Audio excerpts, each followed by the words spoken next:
Hello and welcome to FTA's Circular 5010 Award Management Requirements Training Series. I am Trina Trotman with the Office of Program Management. Our office designed this series to provide our recipients and stakeholders a better understanding of changes made to FTA's official guidance on award management requirements and other requirements that pertain to FTA financial assistance. To ensure we are all on the same page, we want to remind everyone that this presentation does not have the force and effect of the law and is not intended to bind the public in any way. It is educational and informational in nature with an intent to explain some of our existing requirements under laws or agency policies. Now I would like to introduce Bruce Robinson to provide our welcoming remarks. Hello, my name is Bruce Robinson, FTA's Associate Administrator for Program Management. On behalf of the team here at the Federal Transit Administration, or FTA, I'm delighted to provide a brief introduction to the upcoming video training. FTA turned 60 years old this year, and one of our most exciting projects this year was updating several of FTA's major program circulars, as well as FTA's Award Management Requirements Circular, which is needed for all awards FTA administers. Over the last 2 years, staff worked tirelessly to update these circulars, working with headquarters and regional offices, as well as reaching out for public comment to update these documents. 4 circulars are Circular 5010, the Award Management Requirements Circular, Circular 9050, the Urbanized Area Formula Grant Program Guidance. This circular replaces, consolidates, and updates guidance for the Urbanized Area Formula Grant Program, the State of Good Repair Grant Program, and the Urbanized Area Formula component of the Grants of Buses and Bus Facilities Program. In addition, Circular 9040, the Rural Area Formula Grant Program Guidance, consolidates and updates guidance for the Buses and Bus Facilities Program, that is rural, and the Formula Grants for Rural Area Program. Finally, Circular 97 is the Enhanced Mobility of Seniors and Individuals with Disabilities Program Guidance. As part of the updated circular release, FTA developed a video series for each circular to relay key information and highlight changes. Additionally, the team developed a number of materials to help work with grantees and help set the stage for understanding federal financial assistance requirements surrounding administering federal fund awards. This circular and training series is specifically designed to assist FTA's efforts to improving customer service and streamlining our processes, as well as reflecting and incorporating provisions from the Fixing America's Surface Transportation Act, or more commonly the FAST Act, the Infrastructure Investment and Jobs Act, as well as changes to the Uniform Administrative Requirements, Cost Principles, and Audit Requirements for Federal Awards, more commonly referred to as 2 CFR 200 or the Uniform Guidance, as well as incorporating changes to FTA's policies and procedures. We hope you find these videos informative. FTA has created a general email address for questions related to this update, FTA Circular Update 2024 at dot.gov, to assist in addressing questions regarding this release. For questions about information in the circulars, please reach out to your FTA regional contacts. But for now, please enjoy the show. Thank you. Each Friday from October the 18th through November the 15th, 2024, FTA is posting a series of pre-recorded videos addressing summary grants management information and highlighting changes made in each of the revised circulars, including our award management requirements circular and each of our formula program circulars. The Circular 5010 Award Management Requirements Training builds upon the foundation we established in a previous Summary of Grants Management series. Some of the slides may look familiar, but the instruction will be more focused on FTA and items outlined in Circular 5010. The illustration on the right outlines the general topics for the sessions in this series. The material presented in this session will help prepare for application and many of the requirements flow into post-award reporting and compliance necessities. The route ahead is our agenda. For Session 2, we will look at the award lifecycle and pre-award activities, including pre-application considerations, prerequisites, the application process, an overview of financial management, including local shares, allowable and indirect costs, and single audits. Now I would like to take the opportunity to introduce our speakers, Alexis Fisher and Brett Martin from our Office of Program Management. Alexis and Brett are both members of my staff who work with Circular 5010 and its use as a guidance tool on a daily basis. To start us off, I will turn it over to Brett. Thank you, Trina. I am Brett Martin, Senior Program Analyst in FTA's Office of Guidance and Grants Management at our headquarters in Washington, D.C. For the first half of this session, I am going to walk us through changes made to the circular that enhance our conceptualization of the award lifecycle and that lay out important pre-award or pre-application recipient actions and considerations. And then I will talk a bit about some administrative recipient award prerequisites and the application process. And before I get started, I would like to note that I will move through some of the slides that include a lot of detail rather quickly to really focus on the primary points we want to communicate. However, the finer details on each of the slides will be available for further viewing following our presentation. Okay, so to kick things off for session 2, a new section was added at the beginning of chapter 3 in the circular that provides an overview of the award lifecycle through a sequential lens for users to better visualize and contextualize general actions and considerations at various stages, from project or activity conception through project completion. This new section differentiates actions FTA takes versus those of recipients, explains how they relate to each other, and sets the stage for the organization of subsequent content in the circular to be communicated through this sequential lens. And on this slide is a graphic you will encounter at the beginning of chapter 3 that lays out the phases of the award lifecycle, which include the pre-award phase, during which an award application is developed and transmitted to FTA, and FTA completes reviews and determines whether the application is complete. The award phase, during which final approvals are granted, funds are obligated to the activities to be financed by the award, and the award and associated agreement are executed. The post-award phase, during which funded activities are carried out, the use of the funds and management of the award are monitored and managed, and any modifications to the award that might need to be administered if there are changes. And the closeout phase, during which recipients submit final reports, dispose of any FTA-assisted assets, liquidate applicable award costs, and administratively close the award. While this covers the general phases of the award lifecycle, one very important point to make is that there are numerous actions that both recipients and FTA need to take into consideration prior to the development and submission of an award application, which the updated circular now pulls together and covers in Chapter 3. So now we will focus on those pre-application actions, and we'll go to the next slide. And we will start with actions FTA takes prior to recipient's application development. One very big action FTA takes is we apportion formula funding for our range of formula programs throughout the country each federal fiscal year based on appropriated funding levels. For our discretionary programs that have received appropriations, we develop and publish notices of funding opportunity, known as NOFOs, that solicit applications and lay out application procedures, eligibility requirements, selection criteria, and other information. And FTA reviews and selects proposals submitted by applicants in response to those NOFOs. FTA also works to update its award management system, TRAMS, to reflect the availability of funds and gets them ready for recipients to draw down and use. And FTA considers and makes updates to guidance and direction it gives to recipients based on any statutory, regulatory, or policy changes, or any changes to FTA's award management regulatory framework. So maybe to the recipient certifications and assurances.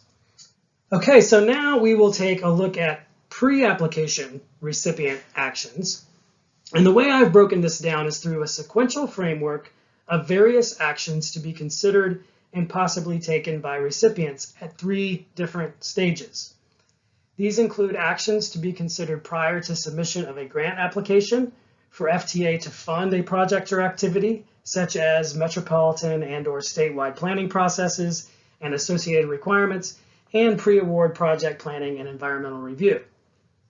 Also, those to be considered prior to incurring associated project costs, and those to be considered prior to a recipient making subsequent impactful project decisions that cumulatively build upon that action.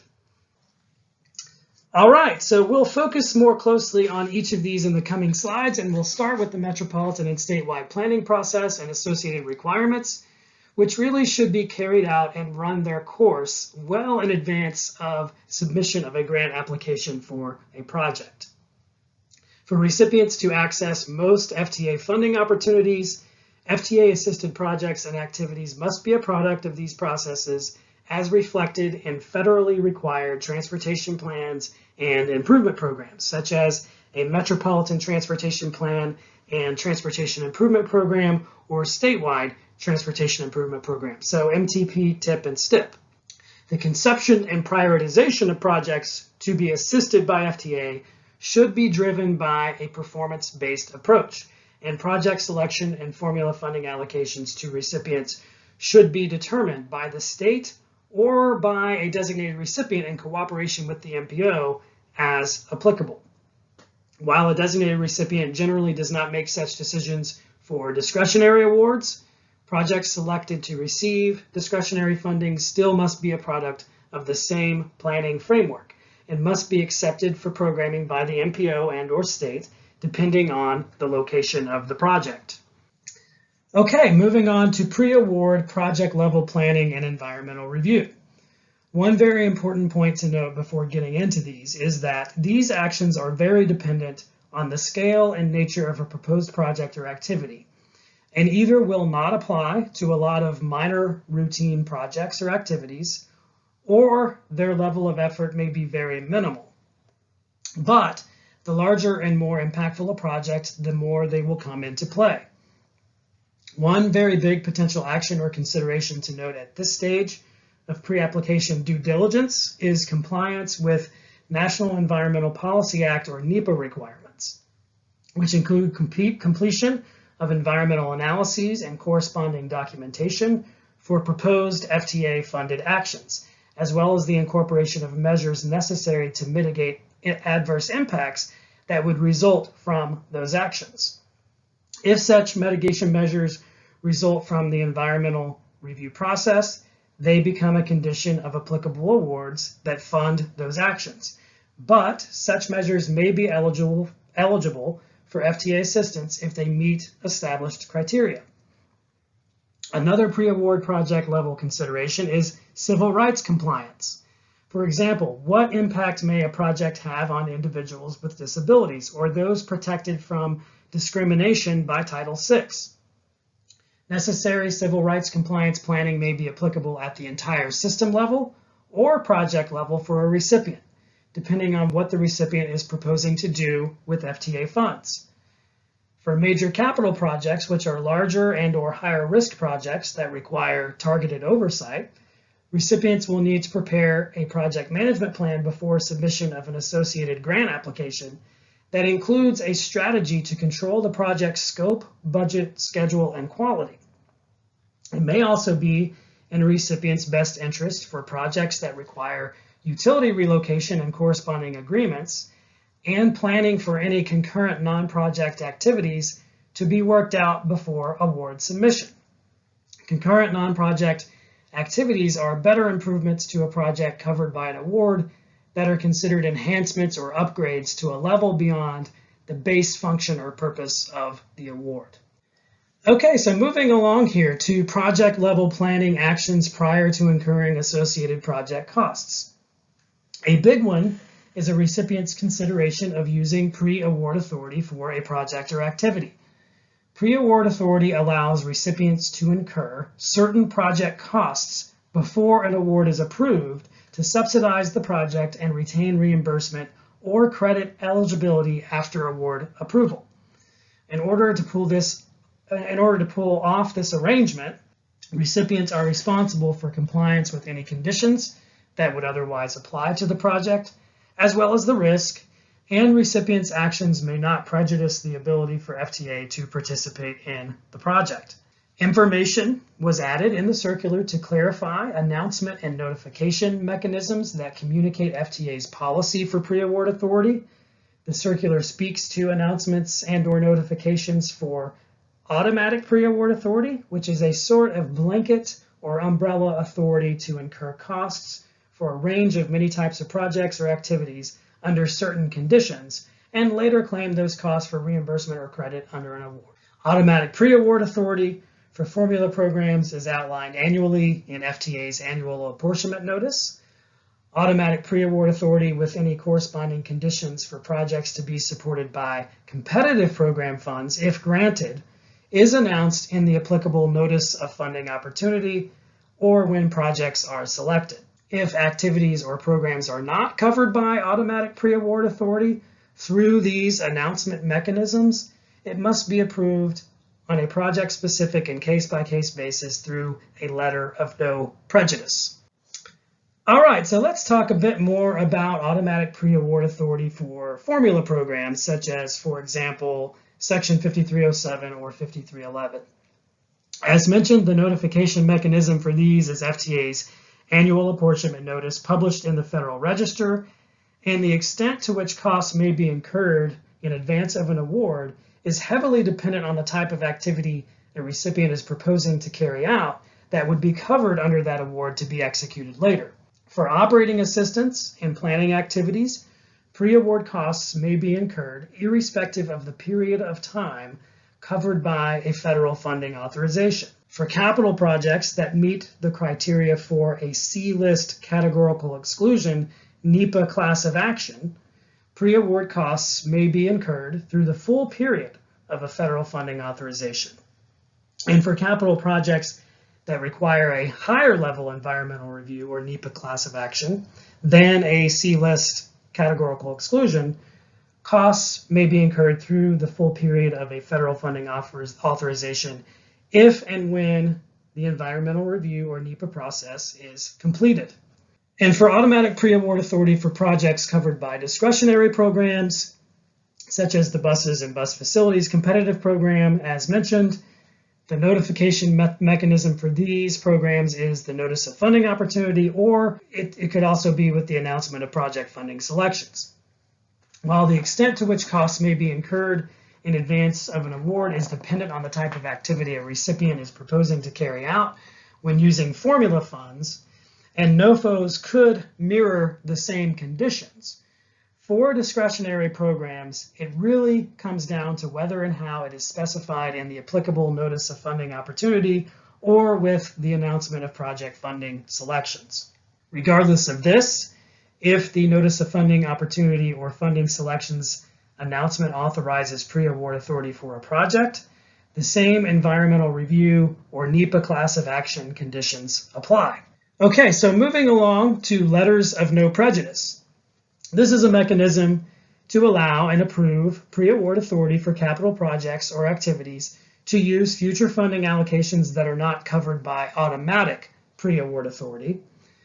For example, it may be for expenses to be accrued beyond the period of a current federal funding authorization.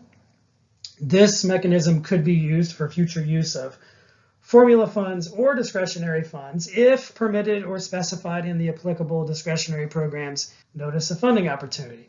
This mechanism for authorizing pre-award authority is provided by FTA on a project-specific and case-by-case basis when requested and if approved, and the future funding allocations that may be authorized for future use on the subject project may extend beyond a current federal funding authorization.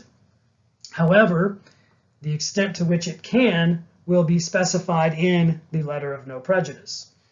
Similarly here, regardless of the project, the same environmental review conditions apply.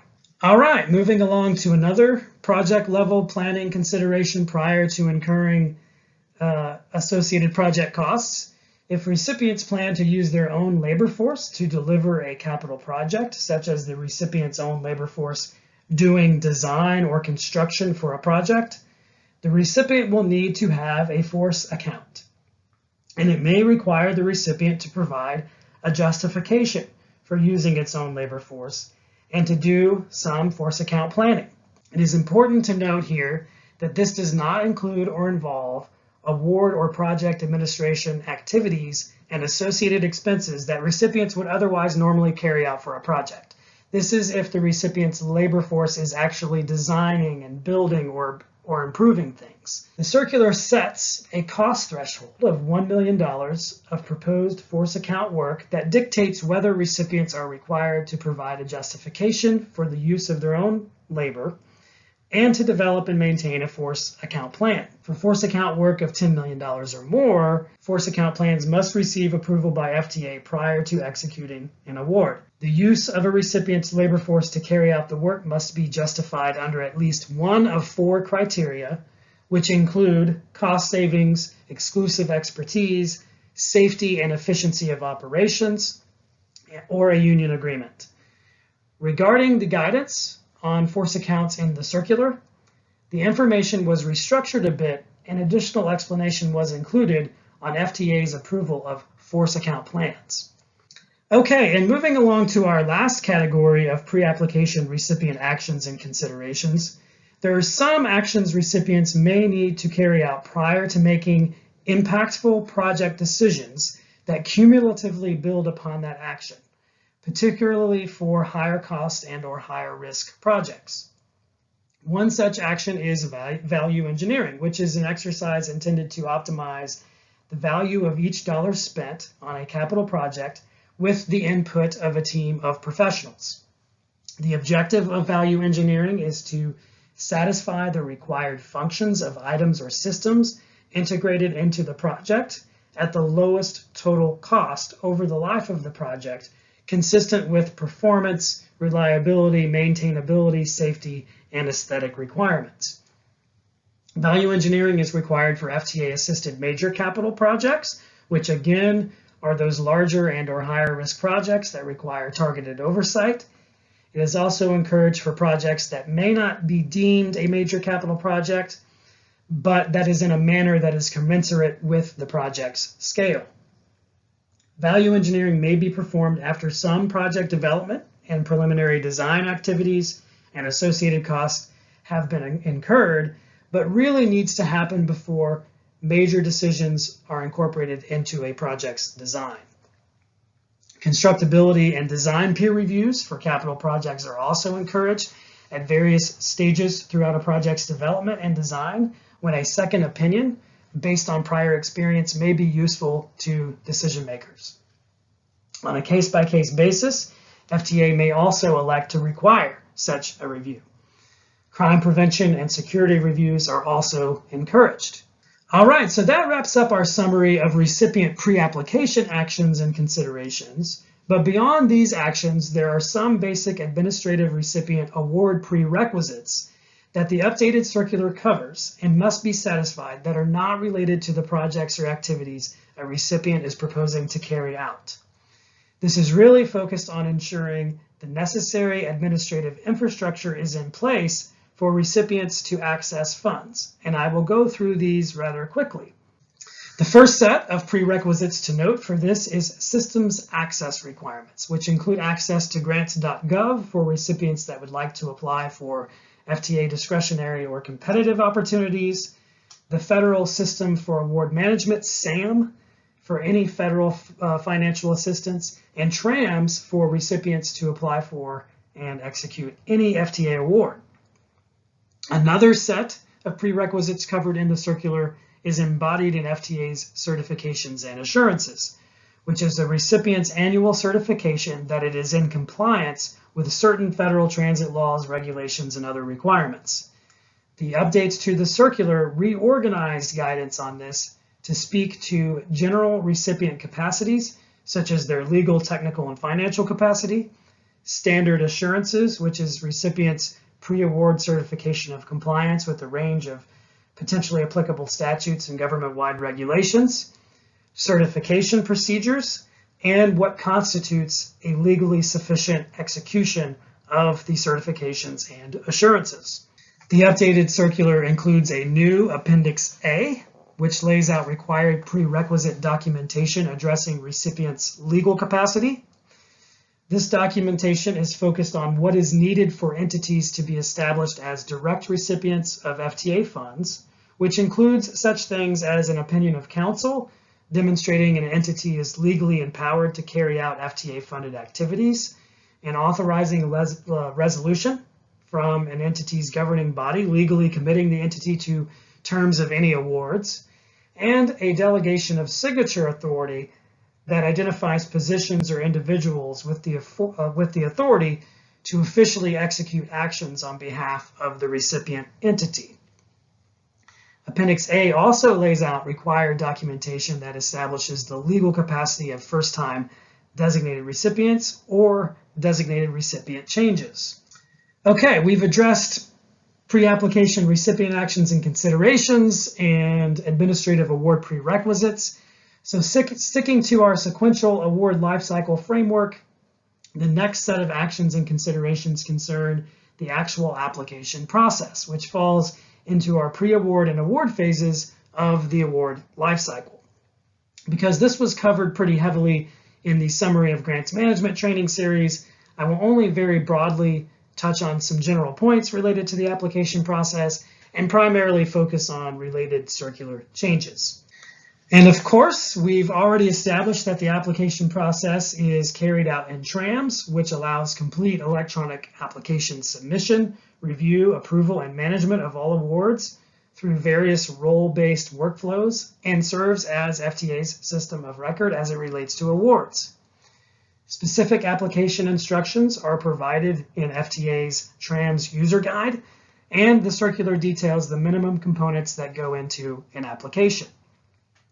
For the application process, updates to the circular were primarily focused on clarification of the requisite structure of award budgets.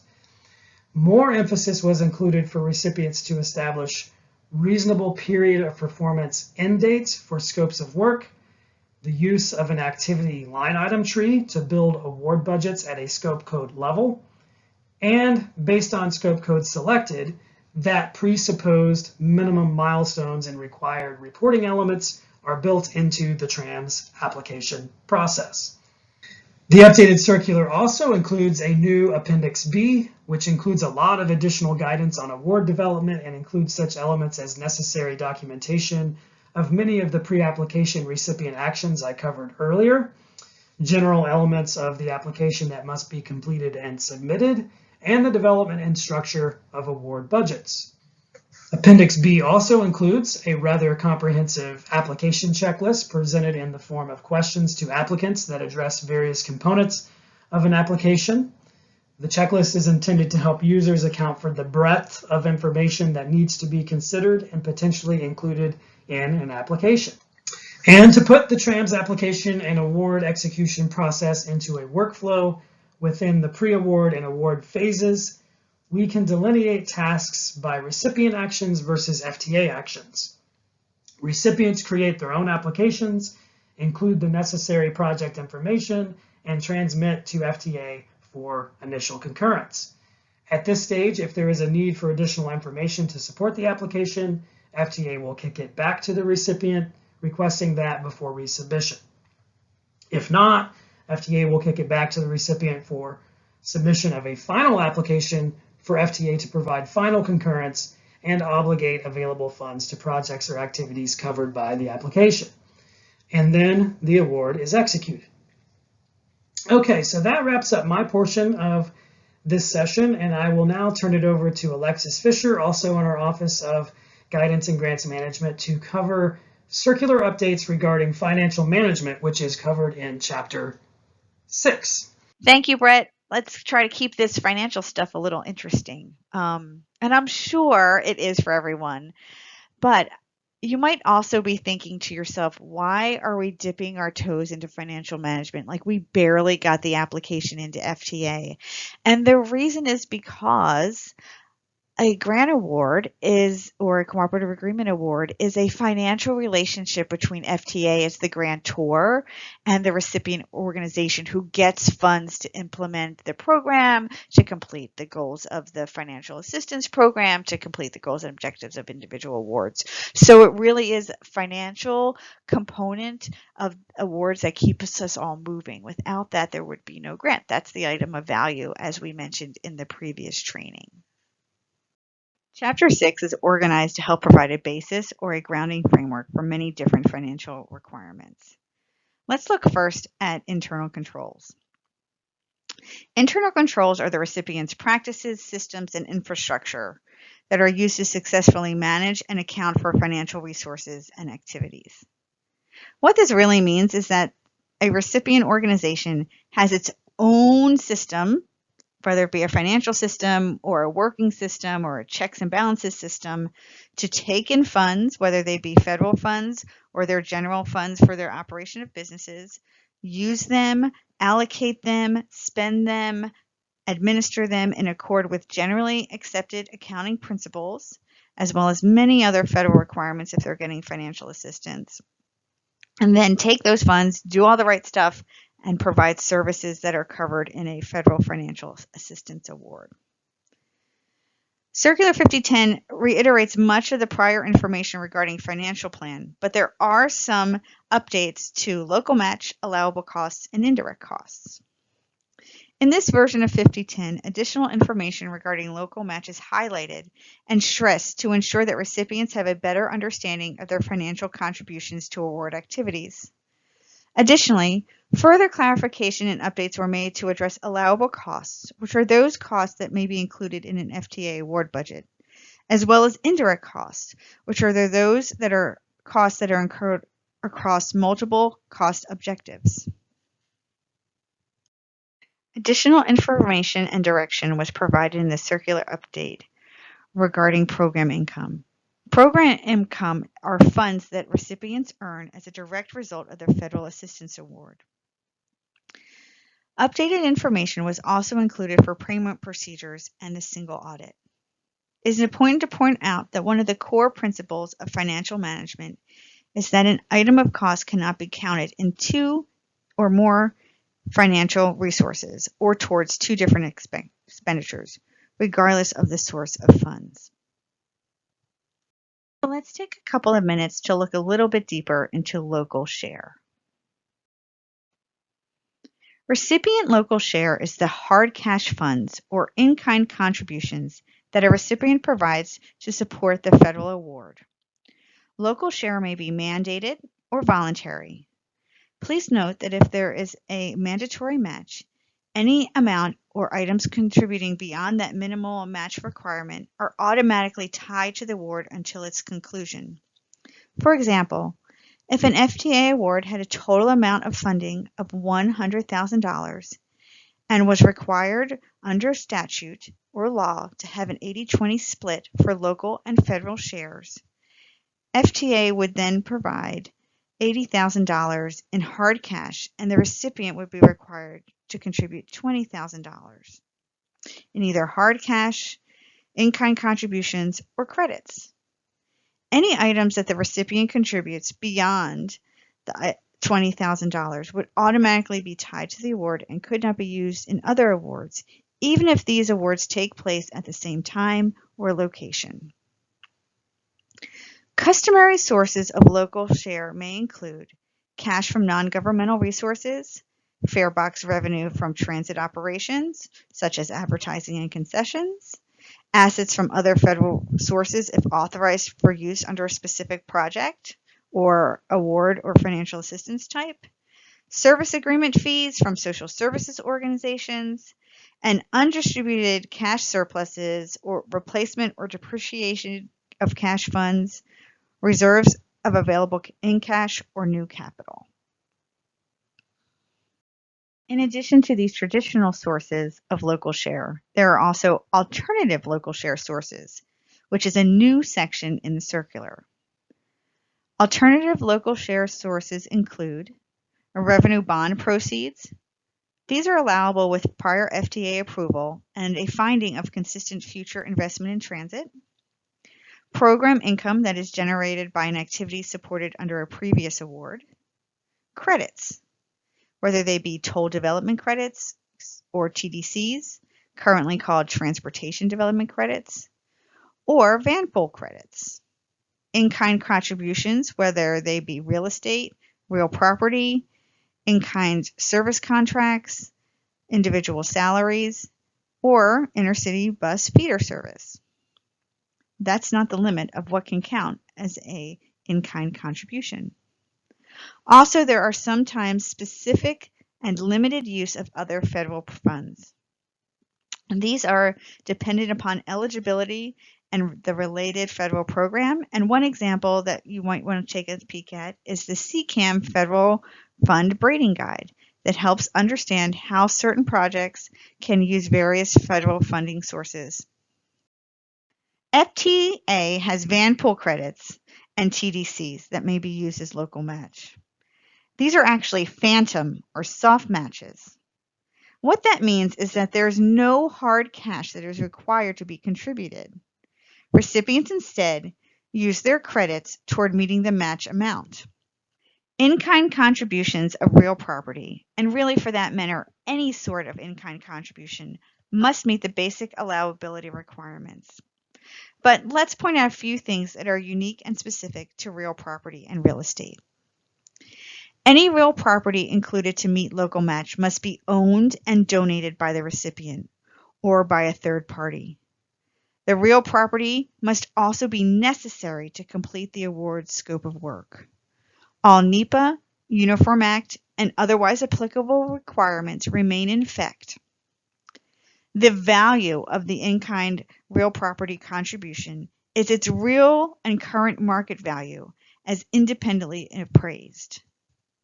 If federal funds were used to purchase the property, the federal share and its relative match used for this purpose may not be counted as the value of an in-kind contribution. So let's take a little bit of a deeper dive into allowable costs. Let's first discuss general allowability of costs. For an item of cost such as a bus, a laptop, someone's salary, or whatever is included in a federal award, either as part of the local or federal share, it must be allowable under the cost principles included in 2 CFR 200, or the Uniform Guidance, as we commonly call it. The basic test for allowability is that the item of cost is necessary, reasonable, and allocable. So let's get into what those three terms mean. A cost is necessary if it is recognized as ordinary and needed for the performance of the award or to complete the award's scope of work. A cost is necessary if it is integral to the overall operation of the organization to fulfill the award's scope of work or related requirements. A cost is reasonable if it passes the prudent person test.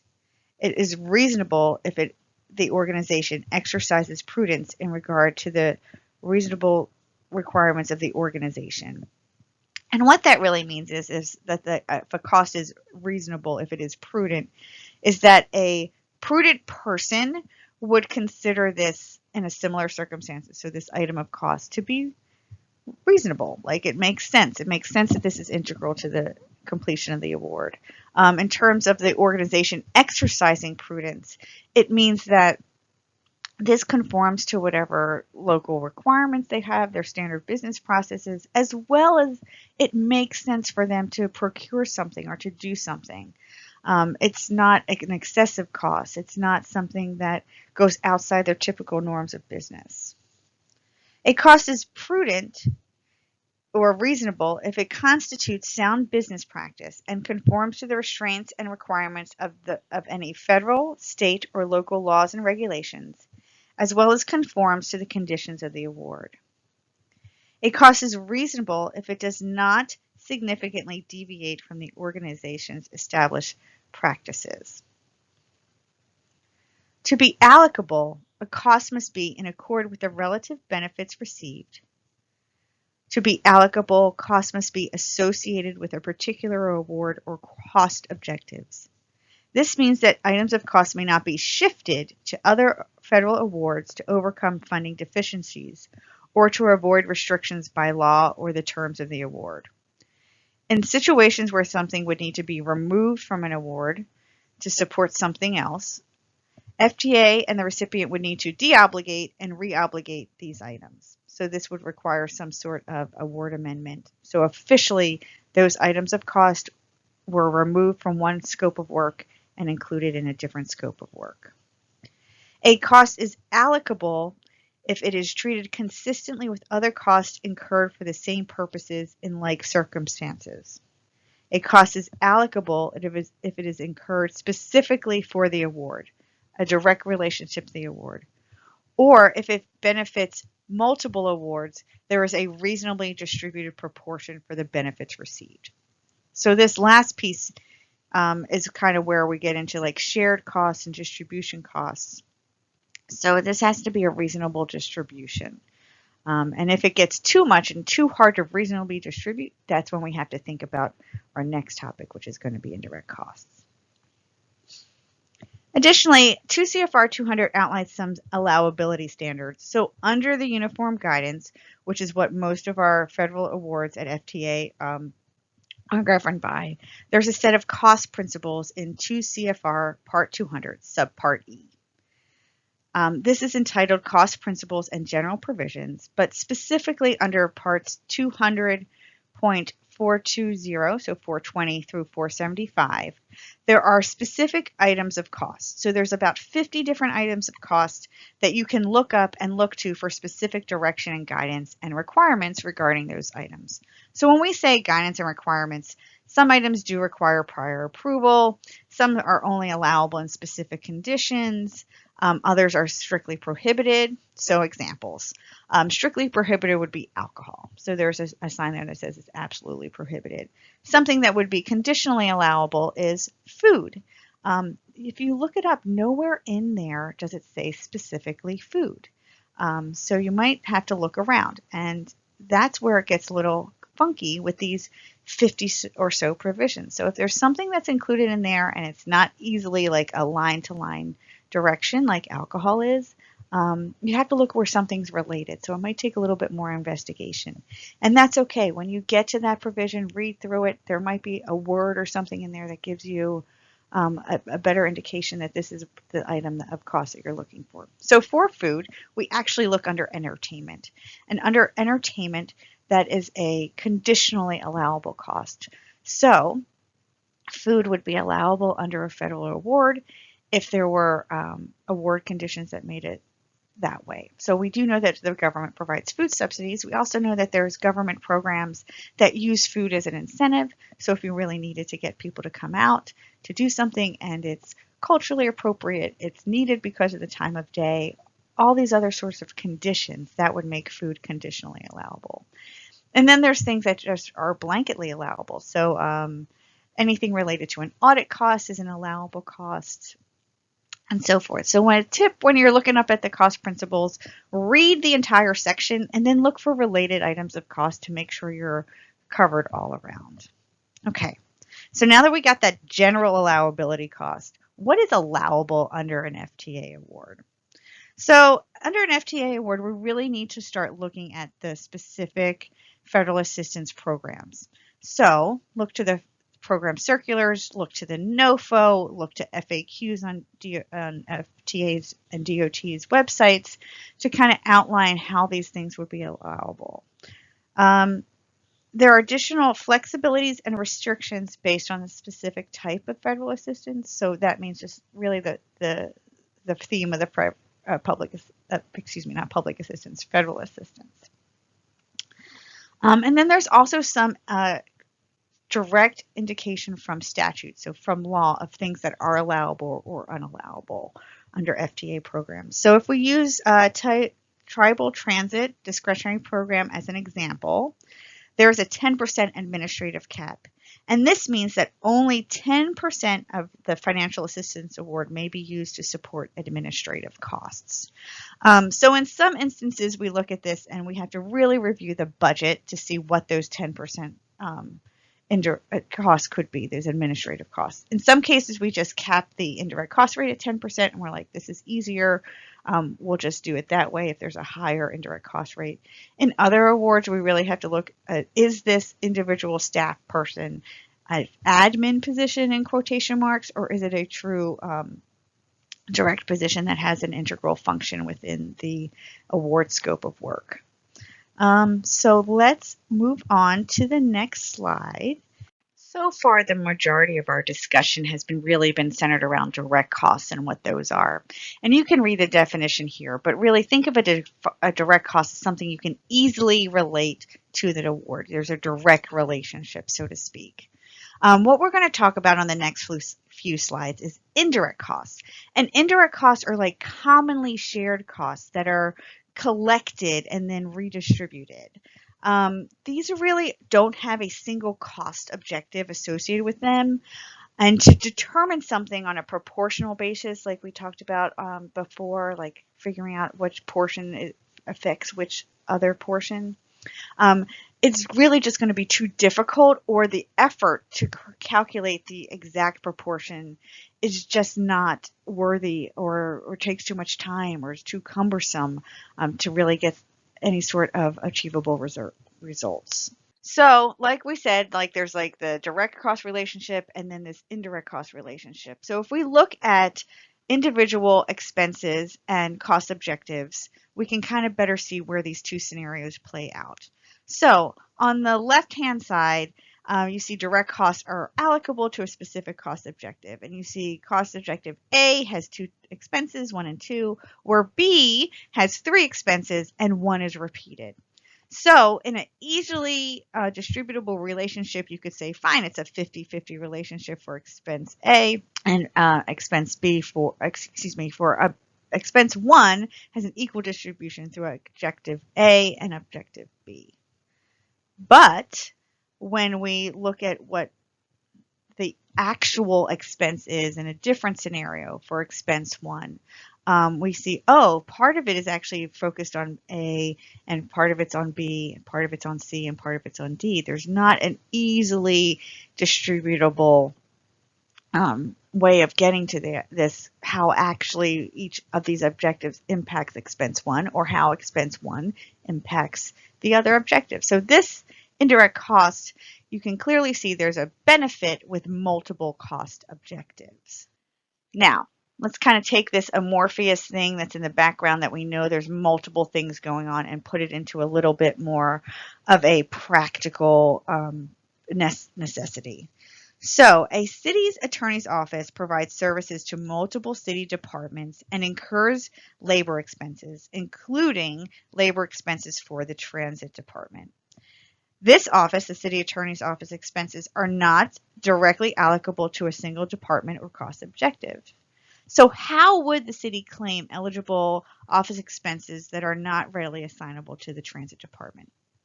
And I think you guys know the answer. It's through kind of establishing an indirect costs plan, right? To claim expenses, the city must analyze how the costs for the city's attorney's office are distributed among all the cost objectives, and then compute some sort of allocation or rate for each one. So in this situation, we look at this and we say, okay, the city itself is going to say, all right, how do we get these attorney services paid for? And they're going to look at their whole organization and say, oh, okay, now we see it's primarily things that we do with the transit department, with Parks and Rec, with the fire department, and with the solid waste department. Maybe there's some housing involved there, maybe there's some of this, but they have to look at everything comprehensively for their organization. And then working with highly specialized accountants, because indirect cost is a specialized field of accounting, they develop a set of pools for these costs. So they develop a set of direct costs are pooled together, or kind of they're actually just assigned, you don't pool them, but the indirect costs are definitely pooled together. And you're looking at that, they examine things, and they have to kind of come up with things for each department, because still they have that master plan and then it gets distributed. So in this case, the city attorney office services would become an indirect costs for the city itself. And then the Transit Department, Parks and Rec, Fire Department, and Solid Waste Department would each go forward and seek an indirect cost rate for their own department, because that ultimate rate is what they could charge to federal awards to recoup those services. Knowing that a cost allocation plan is needed is only the first step. In this scenario, since there are multiple departments, the city should establish its own plan first, and from that, each of the departments within the city establish their own indirect cost rate. A cost allocation plan, or CAP, is focused on the allocation of these centralized services, so these city-based services, to the various departments. And then an indirect cost rate proposal, or ICRP, is the rate that each department would then develop based on this initial plan for the centralized services. So remember, applicants and recipients are not required to charge indirect costs at all. Sometimes it's just a simplified way of kind of recouping these shared costs. But if they are going to request and use indirect costs, they have to have either a CAP or an ICRP approved and on file and ready to go, or they may elect the de minimis rate when they are qualified. Appendix H, Appendix I, and Chapter 6 provide information on these various methods. So H is dedicated to the CAP, I is dedicated to the ICRP, and there's information regarding the de minimis rate in Chapter 6. Remember, a CAP organizes the costs. The ICRP builds upon that organization to create a functional rate that can be applied to all federal awards. And I'm stressing the all here. And the same thing is true for the de minimis rate. That would be applied to all federal awards. And again, because indirect costs are captured at an organizational level, that's why it must be applied to all awards. Okay? And the decision to create an indirect cost plan is a hard one in many respects, even if you choose to elect the de minimis rate, because it requires a lot of coordination across the different departments and pieces of the organization. It requires a sound financial system that can do the allocations necessary. It can make sure that these costs are properly documented for direct costs, and then it can properly pool the indirect costs to help create those systems and sources. It also requires annual submission in many cases. Indirect cost rates are based on a specific fiscal year. So the U.S. Department of Transportation, as well as the whole U.S. government, has a fiscal year that starts October 1 through September 30. So right now we are in FY25. Fiscal year 25, because we're already past that October 1st date. But various organizations have their own fiscal year. So typically you'll see a fiscal year based on a calendar year, a July 1 to June 30 year, and then of course the federal fiscal year. So not only do you have to know that piece, what is required for this annual submission? Are we all on the same page in terms of what our fiscal year is? And once we get all this great information, and once this organization is approved for its indirect cost rate and everything's in line, then we have to track it. So you also track it to get your next year's approval, but you have to track it within reporting requirements for FTA and other federal agencies. Information regarding indirect costs has been part of 5010 for some time. However, in the latest revision, there is expanded information regarding the cognizant agency for indirect costs, as well as requirements from the last two uniform guidance updates. The cognizant agency for indirect costs is the federal agency responsible for reviewing, negotiating, and improving cost allocation plans or indirect cost rate proposals, so those CAPs and those ICRPs, that are developed under the guidance included in 2 CFR on behalf of all federal agencies. Cognizance may be determined automatically under 2 CFR requirements as illustrated in the chart, or by the federal awarding agency that provides the most federal funding to the recipient. When cognizance is established by the amount of direct federal funding, the period of cognizance for the majority of FTA recipients is 5 years because they're governmental organizations, and 3 years for any nonprofit organizations. The majority of the 5010.1F information regarding indirect costs was reorganized and updated for clarity. When FTA is the cognizant agency for indirect costs, applicants or recipients should consult the requirements for plan and rate submission that are included in the appendices I and H. Information regarding the de minimis rate, as noted previously, is in Chapter 6. Among the revisions are clarifications to CAP and ICRP submission requirements, as well as approval documentation. Expanded information on the steps of review and the approval process, charts summarizing definitions, finalized requirements, and other information is included in the update. This chart updates the various indirect cost rate types and provides useful information for each. Please remember that indirect cost rates and plans are established for a particular fiscal year and require monitoring for potential adjustments based on financial and administrative activities.